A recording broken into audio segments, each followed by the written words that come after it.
but children of the heavenly King, but children of the heavenly King may speak their joys abroad, may speak their joys abroad.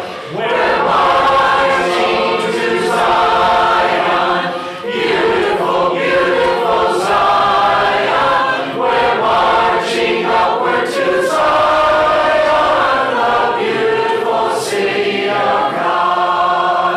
The hills of Zion yield 1,000 sacred sweets before we reach the heavenly fields, before we reach the heavenly fields, or walk the golden streets, or walk the golden streets.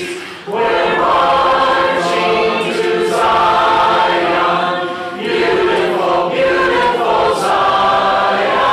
We're marching upward to Zion, the beautiful city of God. Then let our songs abound and every tear be dry.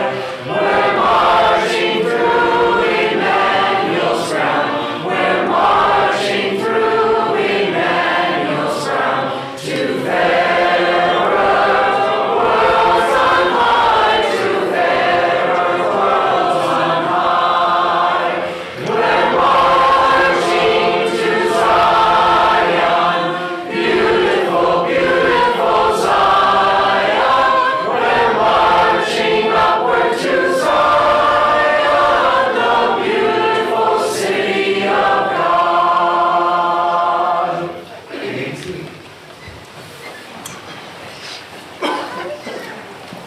You guys sound great. Man. Good evening, everyone. It is good to see you. I hope you've had a wonderful, restful afternoon.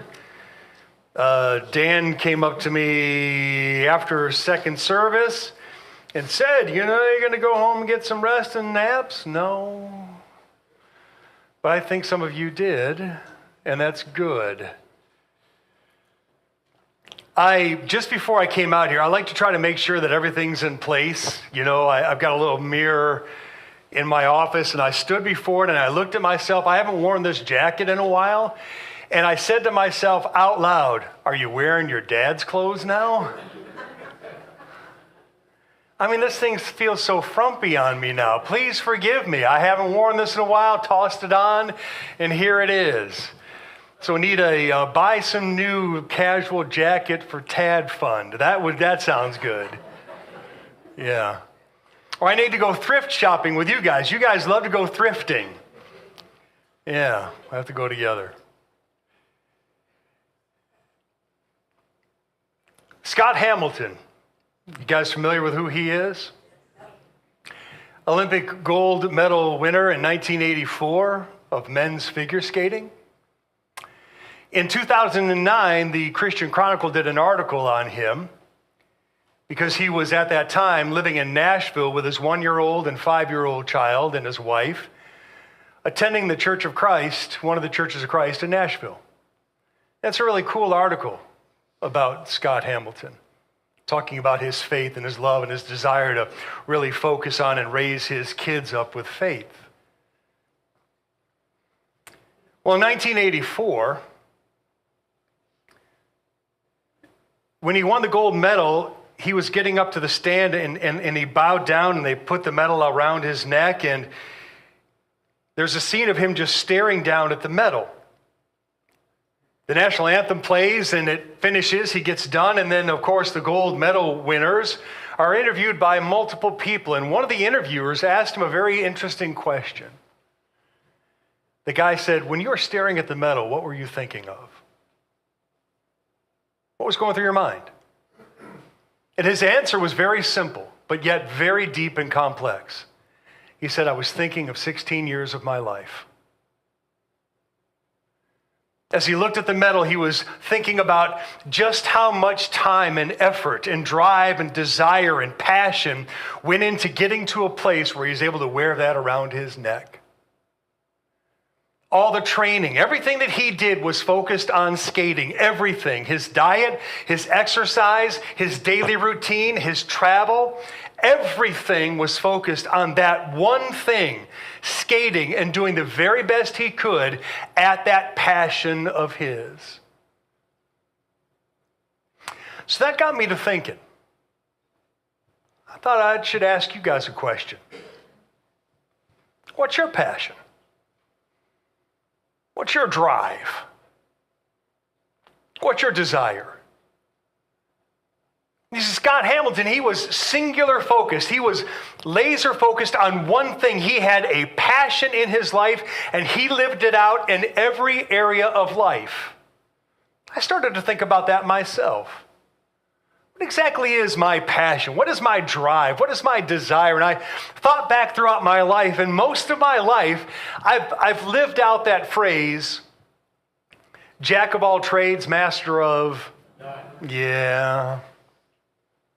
I've dabbled in a whole lot of stuff in my life, Find what I thought was a little spark, a little fire, a little passion, like, man, this is going to be my desire. And I try it out for a little while and it kind of fades off. And then something else comes up. And so it's good to have, different hobbies. I tried artwork and had a passion for it for a while. And I still have all those Facebook pages. And man, those folks who are artists are really so many of them are laser focused. They wake up in the morning and artists. They see the world through the perspective of an artist. And man, it's a different way of seeing things. They see things in tones and depth and color and dark and light and all sorts of, they see the world through the eyes of somebody who has a passion for one thing, and that's art.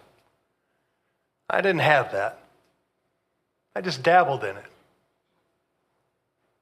And maybe you're like me, at least when it comes to things like on a daily basis or hobby-wise. Maybe you've dabbled in a lot of stuff and you really haven't mastered anything, and you have a desire and a passion for some, but not like it's going to become the center of your life.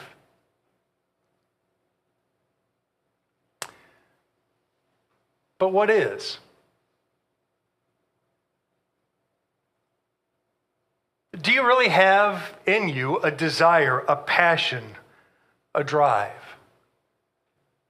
Or do you tend to lean more towards jack of all trades and a master of none? I'd like to, let's go ahead and go to Ecclesiastes. Several weeks ago, we were in that place, and what I thought would be a good idea is to just talk about this book and how he also had this idea of looking for something to control his life. And so as he does, he goes through and he starts listing all these things like in chapter 1, verse 2, vanity of vanities, say the preacher, vanity of vanities, all is vanities. What advantages does man have in all his work which he has done under the sun? A generation comes and a generation goes, but the earth remains forever. Also the sun rises, the sun sets, and hasting, so its place it rises there again, blowing toward the south, the turning toward the north. The wind continues swirling along, and on its just courses the wind returns. And I'm afraid there are times when that's the way our life really is laid out. Where we have passion, but we don't have one. We have several things that we like to do, but we don't really become an expert at really any one of them. We bounce around from thing to thing throughout our days.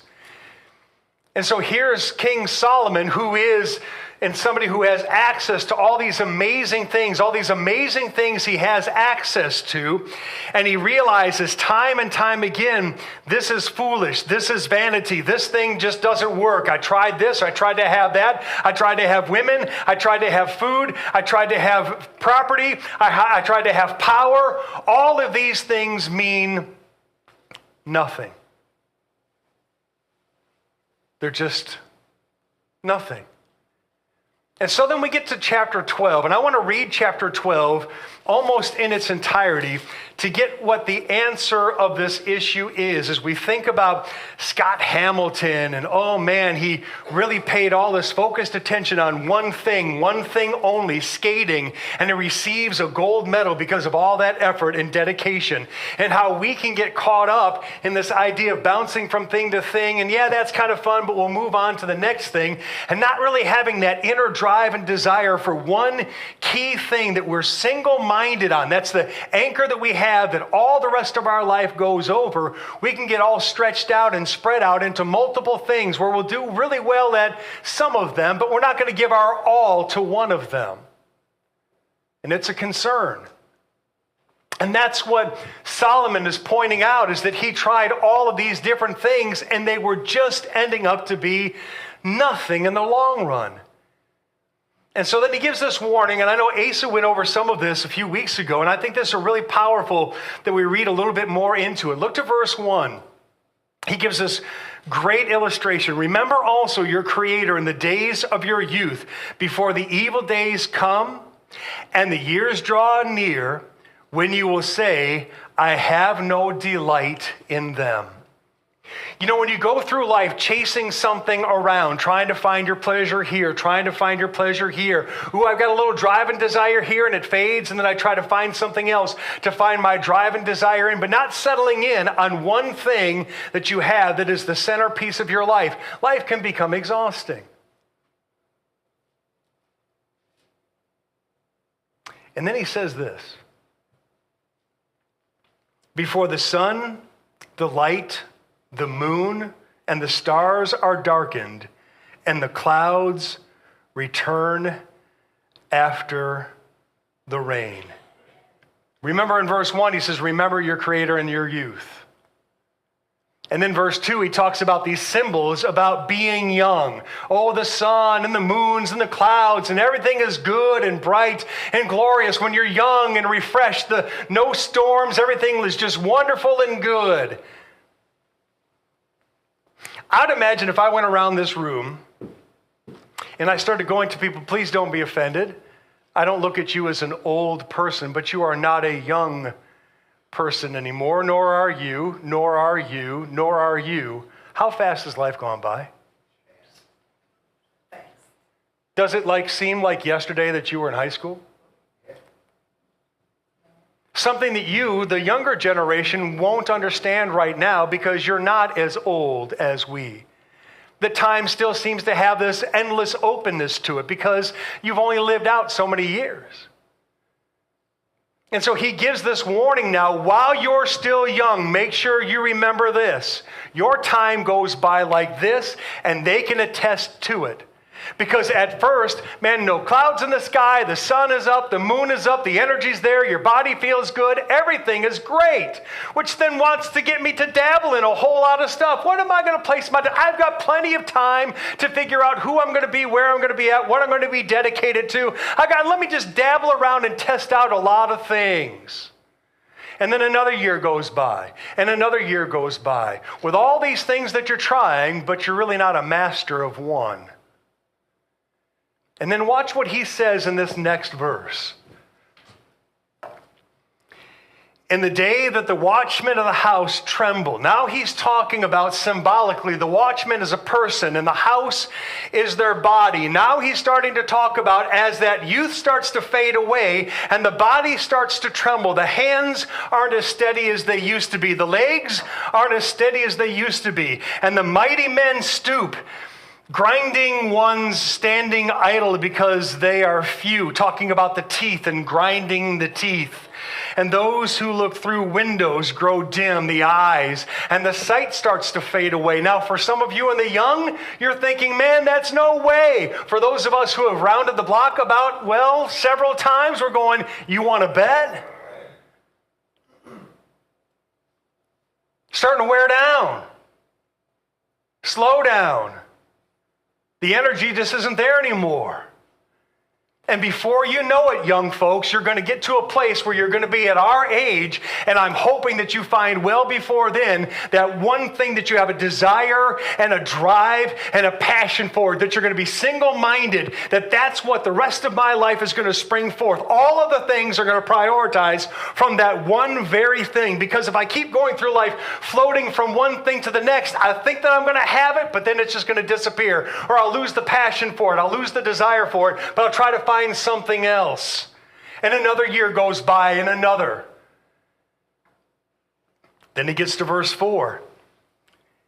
And the doors on the street are shut. That's the lips, the mouth, and the sound of the grinding mill is low. The teeth now are so ground down, and the teeth have fallen out that your mouth's not making much noise anymore. And one will arise at the sound of a bird, and the daughters of the song will sing softly. Just the very sound of a bird will wake you up because your nights are so restless and so sleepless.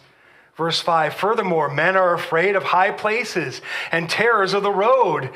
The almond tree blossoms. It blossoms white. The hair goes white. The grasshopper drags himself along, and for a man goes to eternal home while mourners go about the street. Eventually there's death. Remember him, verse 6, before the silver cord is broken. That's when the hair falls out, thank you very much. And the golden bowl is crushed. That's when the brain just doesn't work as well, thank you very much. The pitcher by the well is shattered, and the wheel at the cistern is finally crushed. And that's when the heart finally stops beating. It's a message for those of us who are still alive and still have breath, regardless of what age, that we can relate, many of us, to this life of transition and getting old. And with this age comes wisdom. For those of you who are young, don't waste your years as you grow. Find the one thing you should have desire and passion for, to have the rest of your life connected to that. And thankfully, Solomon gives us the answer here. And you know what it is. The conclusion, verse 13, when all has been heard, is fear God, keep his commandments, because it applies to every person. See, in other words, as we get going into this message about Joseph, with what he's about ready to achieve, we're going to find that Joseph is a man who is singularly focused on God. He reveres him, he fears him, he follows him. His life is all about God, and everything else that he does springs forth from him. And that's key, because as his life transitions, he's going to be given these different opportunities, and he's going to handle these different opportunities right and righteously, because he has the singular focus. God is his focus. So folks, be very careful if you spend your time, a lot of it, trying to chase down a multiplicity of things to fill your time with things that you're going to have passion and desire for that don't really have much value at all. I'd like to suggest that we're going to be looking at Joseph tonight, and we're going to focus on what he did, and what he did was focus on God, which then led him to a place where he was able to be used by God in great and mighty ways. See, I'm convinced that when you're single-minded, when you're single-focused with a desire and a passion for God, then he's the one that will lead. He's the one that opens doors. He's the one that gives opportunities. I was going to share it, but I'm going to. It's an example of how God works with people who have a desire to focus on him first. I didn't know Carrie Williams, through much of my life, okay? You guys do. Carrie Williams and I, we met years ago at a Sunset International Bible Institute function down in Texas. We happened to sit at the same table. We exchanged little small talk, not much. We didn't get into anything, didn't really find out much about him. He didn't find out much about me.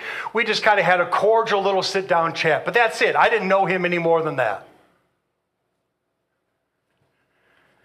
he and I were up for the same administrative job at Sunset International Bible Institute. He was a candidate, and so was I, to become president of SIBI, okay?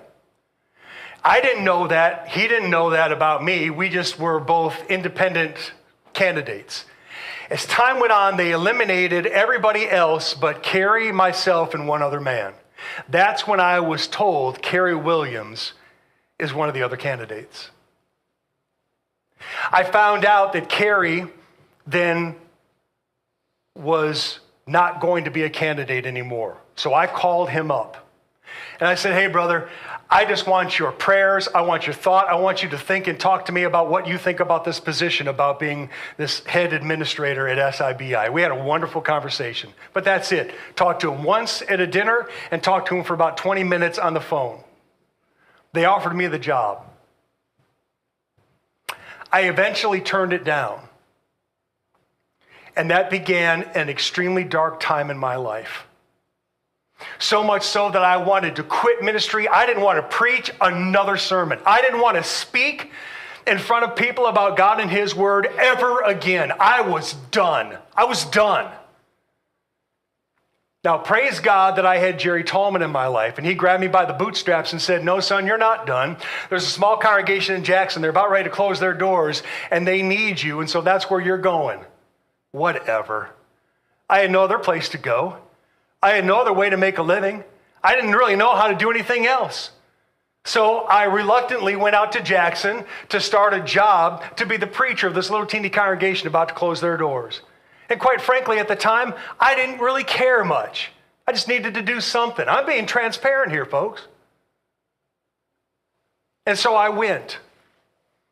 Jerry continued to call. He'd come down and I'd go up and we'd talk, we'd pray. And then it started to click again. The fire started to burn just a little bit, a little spark. And then before you know it, I started to see things differently. And before you know it, that passion and that drive and that desire to please God started coming back. And I couldn't wait to get in front of folks and preach the gospel. I couldn't wait to sit down with people and tell them about Jesus. I couldn't wait to go out to a restaurant and talk to a waitress and share Jesus Christ with them. I just couldn't wait to go out, man. The fire was back because it was all about God. And then out of nowhere, I get a call from Kerry Williams. He was the preacher here. He said, Tad, I just took a position down south. I'm heading back toward home. I want you to come here. I'm going to tell the elders about you. And so he did, and I met with the elders, and here I am. And we're marking now our 5-year anniversary right now. Now, I say that story as a personal experience. Why? Because I'm convinced that because my life had a wake-up call to get back to focus on one thing, and that's God. It put me at the right place, in the right position, at the right time, with the right heart and the right attitude.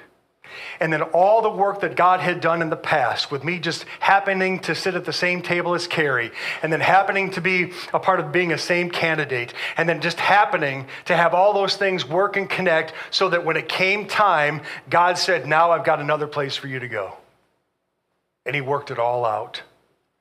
And I'm convinced it was because we were focused on one thing, the Father and His business. Church, you can be a professional. You can be a professional pilot. You can be a professional author. You can be a professional whatever, and still be singularly focused on God.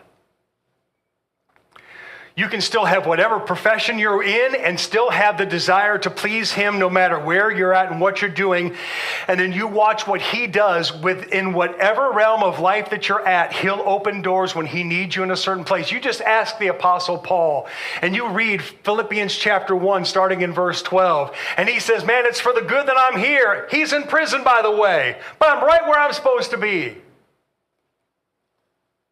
Because he was focused, single-focused, drive, desire to please God, and then let God send me and open up whatever door and place me wherever He wants me to be. But my focus is never going to change. It's always going to be on you.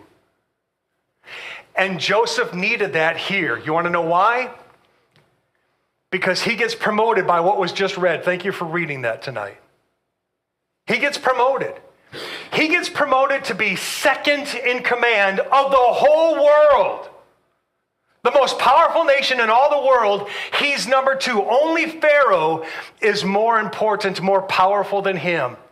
So he has the ultimate power, the ultimate prestige. He's got all access to all this money. He's got all this stuff. And do you know how quickly somebody could change when their life goes from just being this humble servant, a slave, and a prisoner, and just trying to do the right thing, just a humble person, worker for God, and then all of a sudden, now power comes, prestige comes, money comes, rides in first class, transportation, living in first-class places, wearing the best of the clothing. Man, attitudes can change pretty quickly when all of a sudden you get blessed with all the stuff from the world. They even change his name to an Egyptian name so that the folks around, he even has a changed identity to people. And it's so easy when life has big changes like that for us to change in a way that walks away from the Father. But Joseph is a great example of somebody who says that my passion is so much for the Lord that now this is just another opportunity and another avenue for me to serve him in this capacity and not use the power against others. I'm going to leave with this.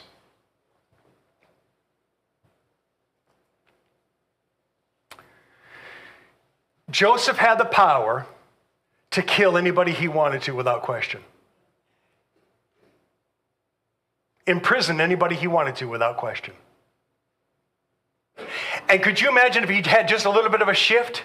If a little bit of pride, a little bit of ego, a little bit of power-hungry stuff comes into him, and he starts sitting there one night thinking, going, you know what? I'm glad that I'm here now, but boy, look what I went through for 13 years. I was 70, I was a teenager, and I was tossed into a pit. I'm 30 years old now, and now I'm here with power. All those people and what they did to me for those 13 years. I want my brothers arrested. I want them brought before me, and I want them executed in front of me one at a time, those dirty snakes. I'll get even with them. I'll show them who has the power now. How about Potiphar? How about Potiphar's wife? How about the cupbearer that forgot him and left him in jail for 2 years? I want him too. Church, don't think for a moment that when you have a change in life and all of a sudden you find yourself that you got some authority and some power, that Satan can't use that to have you want to get some retribution and to get equal and to put somebody down. Vengeance. We don't have to actually physically kill somebody to kill somebody off. We can kill them off by saying to ourselves, they may find salvation, but they're not going to find salvation through me. Because there's a passage I want to read together, and then this lesson is yours. Because I think that with the changes, when you stay singularly focused and life changes, and sometimes, especially when you get older, that you may find yourself having some success and having a little bit more money and having a little bit more time and a little bit more access to doing some recreational things. And when you get to that place, you start chasing the stuff. It's easy to start chasing the stuff. When you're young, you can start chasing the stuff because you have all this energy and all this stuff. You may not have a lot of money, but you may have some more time, and you may chase the stuff because you want to find these pleasures. Either way, it can distract us and lead us to places where now we start judging and we start condemning and we start putting down and we start going, no, not them, but yes, you. But when you stay focused on the Lord and focused on him, then you take on a different perspective. Watch what he says. I'm going to read this. Luke chapter 6, starting in verse 20. Turn there with me really quickly. How much time do I have? Okay. Somebody said all night. I agree with that. Luke chapter 6, verse 20. Watch this.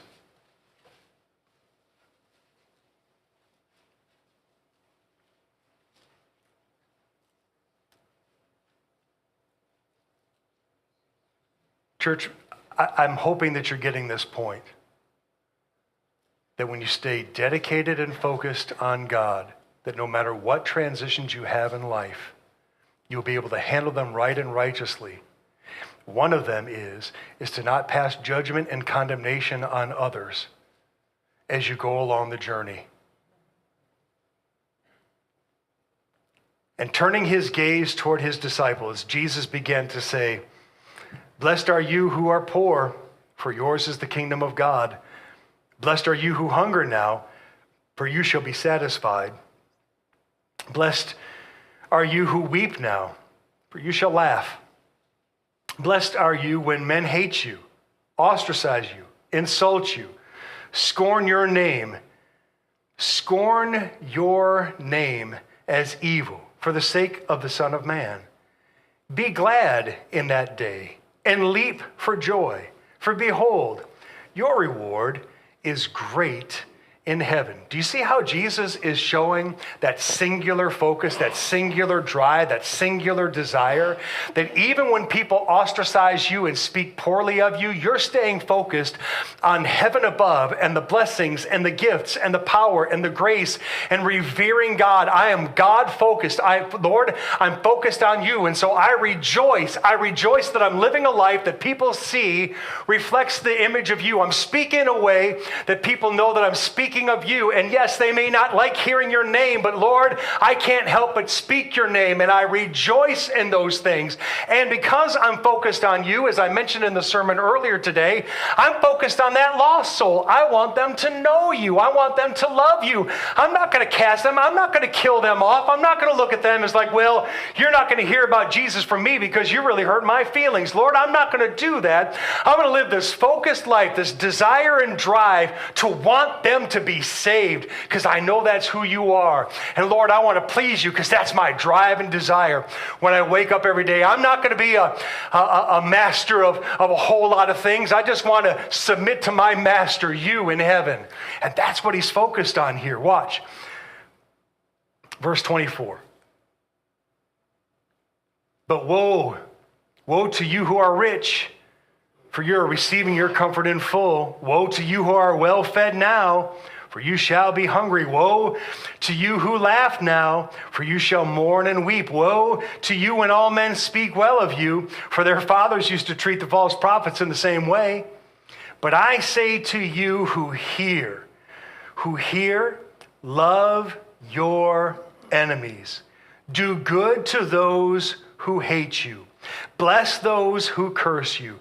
Pray for those who mistreat you. Whoever hits you on the right cheek, offer him the other also. Whoever takes away your coat, do not withhold your shirt from him either.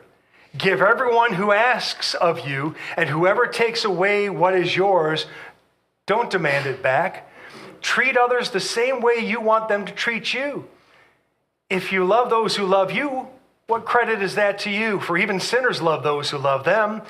If you do good to those who do good to you, what credit is that to you? For even the sinners do the same. If you lend to those from whom you expect to receive, what credit is that to you? Even sinners lend in order to receive back the same amount. But love your enemies and do good and lend, expecting nothing in return, and your reward will be great. And you will be sons of the Most High, for he himself is kind to ungrateful and evil men. Be merciful, just as your Father is merciful. I read all of that, and I've set all of that up to say that, church, this is the best way that I can describe Joseph. At this time in his life, when he has the ability and the power to now get back at everybody that had horrible things to do toward him, he chooses to follow what we see Jesus saying here. Show mercy. Love. Give. Somebody wants to take a coat, then it's just a coat. If somebody wants to insult you, it's just an insult. There are bigger things to be focused on here, and that's the soul of the person that you stand before.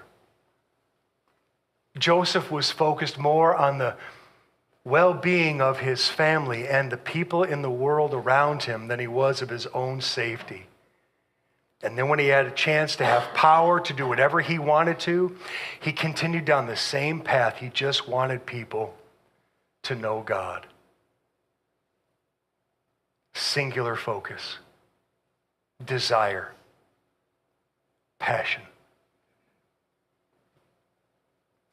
You know, there's a big part of me that's thankful that I am not like fully, deeply passionate about certain things in my life because they would have taken me away. When I was younger, I did have some abilities when it came to athletics. And I'm grateful for this. I was a jack of all trades, but a master of none. I liked playing a bunch of different sports, so much so that I wasn't disciplined with a passion and drive and desire like Scott Hamilton, who just chose one, and his whole life was built into that one. I dabbled in a bunch, got to be pretty good at some, but didn't really care whether I was great at any of them.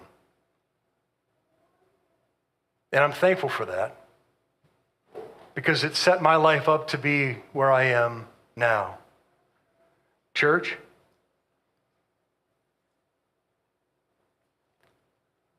I cannot tell you how blessed and honored that I've had a chance to study this out this week because I needed it. I needed to be reminded of what a desire and drive and a passion for God does in somebody's life like me. I needed to be reminded that it was his hand, in his hand alone, that led my family to be here right now. And because of that, I get to experience this amazing gift of continuing to grow old with you. Because serving you is a passion. Loving you is a passion. Spending time with you is a passion. Because it's all connected to him. Preaching his word is a passion. Studying the Bible with you is a passion. All because it's connected to my passion for him. Church, I want to say this with as much love as I can. Let's not let Satan get in the way of us growing old together. Do you understand what I mean by that? Let's not let him get in the way of us building a community, a strong community, strong unity, a strong bond, to get to know one another, because it takes time to be able to go through the ups and the downs and the difficulties as a group of people who need to get to know one another. We need to have the passion and drive that we're not going to quit on one another. We're going to continue to fight this thing out for the Lord. He's going to lead us because I have a passion for him. He'll guide us. He'll help us to form that type of relationship that no matter what happens, it won't break. What the Lord, one of the many things he wants and he needs in our world today is a community that sticks together and is willing to grow old together. So that 30 years from now, when I'm still up there preaching, why are you laughing? We'll be 30 years closer together, 30 years stronger together. 30 years. Will you give me 30 years? An elder said amen, so I'm in. Church, singular driving desire, a passion for the Lord, to fear him and do what he says. And then as you transition in life and the Lord leads you to different places, don't judge others and condemn them and then push them away as if to kill them off from you. You see them with an eyes of love and drive and desire to want them to know Jesus. And then stick with us. And it may take sacrifice. You may have to turn some things down. One of the things that happens too often is that we move. We move and we chase. And I've seen it time and time again. My family's done that. My parents did that. And you know what it did to my family? It just dissolved us. And it hurts a congregation when people don't stay. And man, I'm just begging you. Let's figure out how to stay together and build a team with the same drive and passion and desire. Because there'll be 7 years of plenty. There'll be 7 years of famine. There's going to be a time when things go really well. There'll be a time when things get really tough. But together, we'll get through it all. So this morning we had some people respond, and tonight you may be thinking about this morning's lesson too, or perhaps you're thinking, yeah, Ted, I've been a jack of all trades, but a master of none, and I haven't really placed my desire and passion for the Lord, and I'm struggling to figure out how to find that. Man, that's a valid question, and we're here to help. And if you want to be baptized into Christ, then tonight's the night to do so as we stand and sing.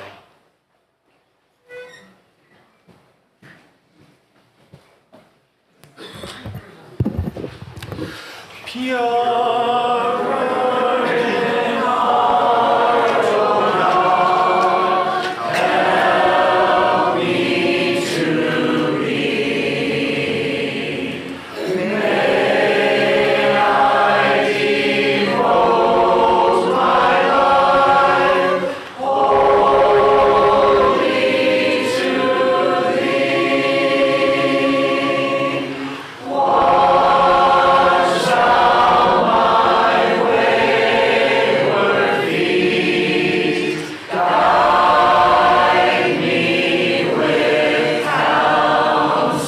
Sweet.